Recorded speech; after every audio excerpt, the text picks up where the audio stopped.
हे बघा, तुम्ही किती पण चांगले असा किंवा किती पण सुंदर असा, कोणीतरी असणार आहे की जो तुम्हाला पसंत करत नसणार आहे. तुम्ही कितीही हुशार असा किंवा कितीही समजदार असा, कोणीतरी असणार आहे की ज्याला तुमचं म्हणणंच कळत नसणार आहे. तुम्ही कितीही खरी आणि योग्य गोष्ट बोला, पण कोणीतरी असणार आहे की जो तुमच्या मताशी सहमत असणार नाहीये. तुम्ही मनापासून कितीही गोष्टी केल्या तरी जगामध्ये सगळ्यांना तुम्ही आनंदी ठेवू शकणार नाही, सगळ्यांच्या अपेक्षा तुम्ही पूर्ण करू शकणार नाहीये. त्यामुळं दुसऱ्यांच्या बरोबर कॉम्पिटिशन करण्यापेक्षा स्वतःबरोबरच कॉम्पिटिशन करा. दुसऱ्यांना इम्प्रेस करण्यापेक्षा स्वतःच्या ग्रोथवर चांगलं लक्ष द्या.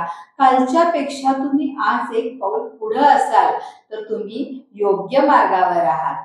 तुमची कोणी स्तुती केली आणि तुम्हाला घमेंड येत नसेल आणि तुम्हाला कोणी कितीही त्रास दिला तरी देखील तुम्ही दुःखी होत नसाल तर तुम्हाला जगणं आलं.